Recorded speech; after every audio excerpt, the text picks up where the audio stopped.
Hi, this is Stefan with Tool Tales, and today I'm going to talk about stone coat countertops.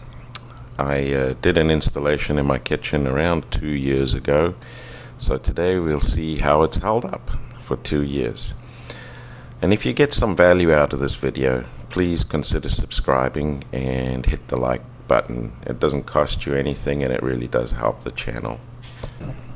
Okay, so as you can see here, this is the main countertop where the kitchen sink is. This area here in particular is where most of the cutting and so forth, it's right next to the sink. There are some issues with the sink area, which I'll go over a little later.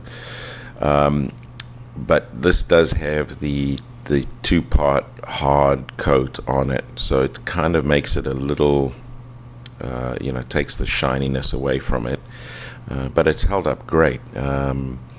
No issues with any damage. I mean, even the backsplash over there is very close to a gas range, and I have not had any problems with it melting or any damage of any sort at the back. It's actually still pretty much as it was installed. So this countertop is in the laundry room. It is I left it as the epoxy pours. I didn't add the hardener to this particular countertop because I kind of like the glossy look. It's held up very well. This area is where we keep our dog food, and so I prepare the dog food here. The laundry is right there, so all the laundry basket and stuff is on here constantly. There's a few very light scratches, but really nothing crazy. This was actually the last countertop I did, so it actually came out really cool. Once again, this is another small countertop which is in the main kitchen, and this is, as you can see, I've left it the way we kind of have it. This is where we charge all of our devices, and once again it's held up really well. This is just the basic glossy coat, no hardener coat, no two-part hardener on here.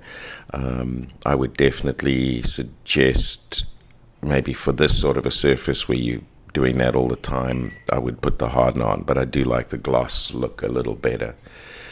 But this has really got not a lot of scratches on it. It's very difficult to see in the video, but there are some fine scratches. And once again, I could always sand it and put another layer of clear over it and it'll be fine. Right, so this is where we come to some of the damage. So I would not recommend using the MDF, which is what they recommend. And also I wouldn't do an under mount sink again. I would do a top mount sink, because then you avoid all of this. This is the faucet, and a single hole faucet as well. Not great, because you tend to have it kind of crushes the MDF and then damages the epoxy. So what I did was I drilled it out, and as you can see here, this is after I removed the faucet, and you can kind of see it's kind of crushed in a little bit over there. So what I did was core drilled it out with a 2-inch drill bit, which is a lot bigger than the hole you need. And here's a nice little trick for you. If you've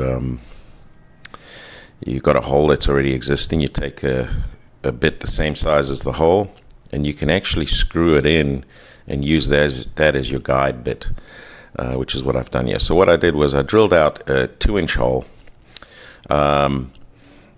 so that I can fill it in with epoxy to make a stronger area.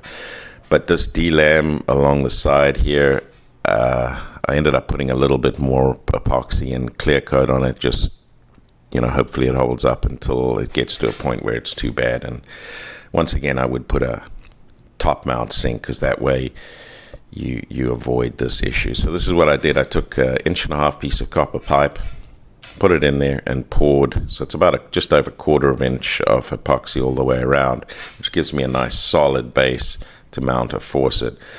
Also, when I did mount the new faucet, I used the base plate of the faucet, as you can see here.